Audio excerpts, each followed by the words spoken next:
Who gives you the guarantee? Not right now. No matter how healthy you're living, you get a heart attack right now. Where's the guarantee? Well, I don't have one. It's one of my fears. I don't have the guarantee.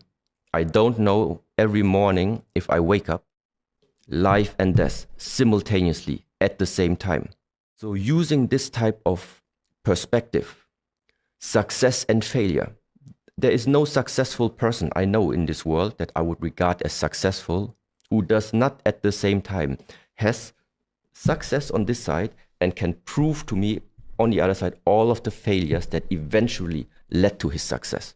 We are living in a world which is about life. Mm-hmm. It is about light. It is about moving upwards. It is about successful. It is about beautiful. It is about higher, faster, better. This type of propaganda of making the human believe this life is one directional and that you can choose, mm-hmm. I think is a misconception. The reality is that this one and this one, mm-hmm. losing, failure, letting go, dying, getting sick, it is a part of every human being's lifetime. So number one, that starting, when we started the conversation, that I hear is you mentioned the word fear. Yeah. Fear and also uncertainty. Yes. These two things are the biggest challenges every human being is going to face. The question is, are you living your life based on fear or not? And this fear, let's put it like this, is not helpful because it restricts you. It restricts your ability to, let's call it, to expand the mind.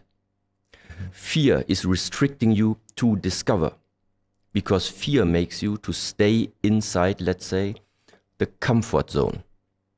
But why do we call something the comfort zone? It's because we have spent so many time already inside that zone that we know. You know everything about it inside there already. You have seen it, you have experienced all of it. That's why everything has become comfortable to you. So as long as you're comfortable, it means you are not leaving the things that you know. Mm-hmm. This existence is too big. It's 0.1% of knowing, it's 99% of not knowing. Mm-hmm. If you want to discover what is the 99.9%, it means you need to leave the space of knowing, you need to leave the space of comfort. You need to go into the uncertainty. And this is that fearful part. And people, the more fearful you are, the more you're going to stay where you are. The less fearful you are, the more you're going to expand, the more you're going to discover. So now the question is, how can I now learn to face your fear and to, let's say, to face it? And there again, I think the Shaolin practices is one of these ways. Like I said in the beginning, it starts with the fact of you have competition sometimes there when you're still young, facing other ones in competition. After all, the Shaolin Kung Fu is still a martial art, meaning you're also using the things together with another partner or do any type of sparring, meaning you're, even if you have gloves on, but you are standing there and are still willing to actually right now try out how good is the things that you have learned and how much pain can you take. So facing pain is also something that goes along the way of practicing the Shaolin martial arts. Now, to just give you an example. Right now, if I'm telling you, okay, let's make together, 50 push-ups. Maybe you can do 50, but 200 you cannot make right now. So the question right now is, how can you move up from making 50 push-ups up to 200? It means that at the 50th push-up, even if you're struggling, even if it hurts, even if the muscles are burning, you need to learn to unlock that last power that you have and push through the pain and make at least the 51 push-up. This is the way how skills, how abilities start to grow inside of us. And in the same way how the body is growing, in the same way also, I think it is in regards to the mind. You don't have to jump right away into the darkness. This is not many people can do this. But realizing, okay, this is right now my comfort zone, and tomorrow I'm already trying one thing that is just new to me. Yeah, I feel, it still feels uncomfortable to me, but okay, let's try. Just one step out. Next day, another step out.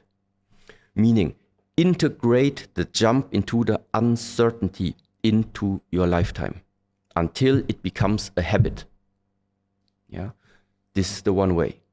That means how to develop that, the ability to go against the fear. This is one thing.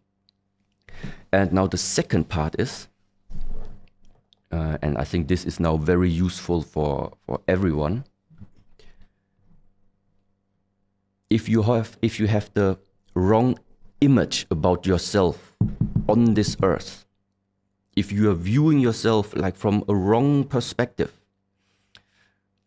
then it just means you will never get into the understanding what type of potential you are actually possessing. What do you mean you have a wrong image of yourself? Can you give an example? Yes, somebody who has never practiced martial arts. Yeah. If that person looks into the mirror, he will say, this is me. I have this black hair, I have this eyes, I have these lips, I have this skin color. This is the very first view. When you start practicing the martial arts, it goes hand in hand at some point that you see, okay, but inside of that bag of skin, there's more. You have a skeletal structure, you have muscles, you have tendons, you have organs, you have a whole system of I don't know how you call it, lymphatic system. You have, according to ancient tradition, you have an energy system. You can go even smaller into all of our organs are made out of molecules, the molecules of atoms and the atoms of proton, neutron, electron. The point is, you're becoming more and more fine, more and more refined about there is much more about us. Because in the moment where you realize that bag of skin has more on the inside, it also increases right now your ability. If you say health is important to me, well, then it's not enough to just like use cream on your skin. That is taking care outside. If you know there is more inside, then it means whatever you eat, whatever you do, whatever you're drinking, how does it affect what is inside of you? So all these practices, what does it do? It makes you become more refined about yourself. Your layer of when you look at yourself, when you sense into yourself, you feel more what you are. And still we're talking right now all about physicality. Yeah. But at the same time, just like in the psychosomatic relation, your mind is unhealthy directed, so the body can have an effect. So Shaolin tradition or this approach is exactly the other way around. Take care of the body, refine the body, and at the same time you refine the mind. The more fine you become about the mind. And why is the mind so important? Because I think, no, it's not I think, but it matters. If you wake up in the morning, what are you thinking when you wake up in the morning? And if you already wake up with conflict in the mind, wake up with unsatisfaction inside the mind, wake up with a feeling of lack of, I wake up, I have to do something quickly because I don't have it right now. Whatever it is. So running after something, this is where it is already. So the point is, why do we chase?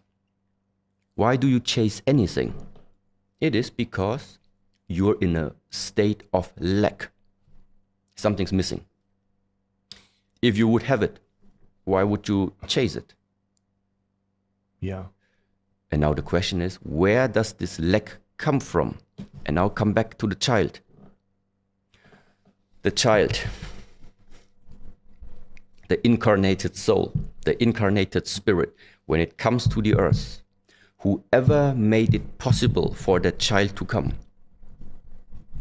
you can call it God, you can call it the nature, you can call it the universe, no matter what. This force, this power does not make mistakes. God is not putting you in this earth incomplete. Why would he do that? What he's putting on the earth is existence. He's granting us existence. Yeah. And afterwards, it starts that we have concepts. We start thinking. We start having ideas about how this life is supposed to be. If you're not successful, it's not a life. If you don't have many cars, it's not a life. If you don't have many friends, it's not a life. Well, no, this is all human ideas. You came to the earth right from the beginning. You have been complete. This is the alternative. And this is what, let's say, at the moment, I would say is just guiding to rethink. So what is the next way of what can people do? Rethink your life. Look at how is your life looking at the moment? How did you spend the last 5 years, 10 years?